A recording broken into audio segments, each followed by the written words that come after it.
There are two views of the Israeli military, what you hear in most of the media and the truth. I'm going to tell you the truth. I was the commander of British forces in Afghanistan. I have fought in combat zones around the world, including Northern Ireland, Bosnia, Macedonia, and Iraq. I was also present throughout the conflict in Gaza in 2014.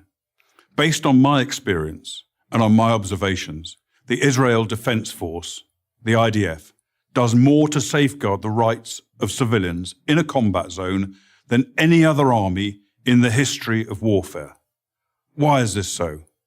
Firstly, Israel is a decent country with Western values run on democratic principles. Israel has no more interest in war than Belgium does. In fact, Israel has never started a war. The only reason it ever goes to war is to defend itself. And it has to defend itself because, unlike Belgium, it is surrounded by countries and armed groups that want to destroy it.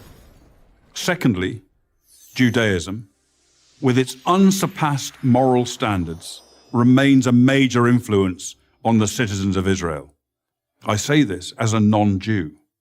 Thirdly, the army is composed overwhelmingly of citizen soldiers. Israel's a small country with a small professional army. To fight a war, it depends on its conscripts and its reservists. These are ordinary citizens, from professors to plumbers, called upon to defend their homes.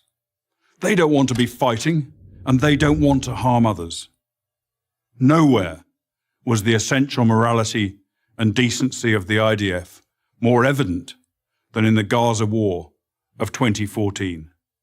If ever there was a purely defensive war, this was it. The war was started by Hamas, the terror organization, designated as such by the US State Department that runs the Gaza Strip. In the first 6 months of 2014, Hamas launched hundreds of rockets at Israeli civilians. After repeated warnings from Israel to stop, the Israeli Air Force finally conducted precision strikes to halt the rocket fire, and the IDF advanced into Gaza to destroy a network of terror tunnels that Hamas had constructed to attack Israeli communities near the Gaza border. The IDF took extraordinary measures to give Gaza civilians notice of targeted areas, dropping millions of leaflets, broadcasting radio messages, sending texts, and making tens of thousands of phone calls. Let me repeat that. The Israelis called Gazans on their cell phones and told them to leave their residences and move to safety. Never in the history of warfare has an army phoned its enemy and told them where they're going to drop their bombs. Many IDF missions that could have taken out Hamas military capabilities were aborted to prevent civilian casualties, increasing the risk to Israeli citizens and soldiers. Despite all of this, of course innocent civilians were killed. Every war is chaotic and confusing, and mistakes are frequent. But mistakes are not war crimes. Hamas, on the other hand, committed war crimes as official government policy. Hamas deliberately positioned its military assets among the civilian population, hiding weapons in schools and hospitals, and placing rocket launchers alongside apartment buildings, then forced those civilians to stay in areas they knew would be attacked. They also instructed their people to report the lie that every Gazan killed was a civilian, even if they were actually fighters. And if there were no civilian deaths, Hamas made them up.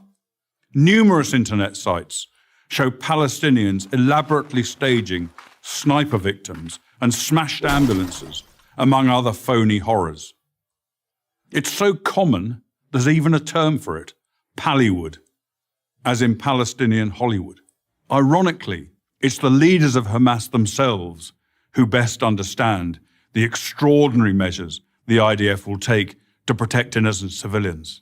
They take full advantage of Israel's decency and adherence to the laws of war. No army takes such risks in order to protect civilians as the Israeli army does. I say this as a professional soldier. I say it because it's true, and people who care about truth should know it. I'm Colonel Richard Kemp for Prager University.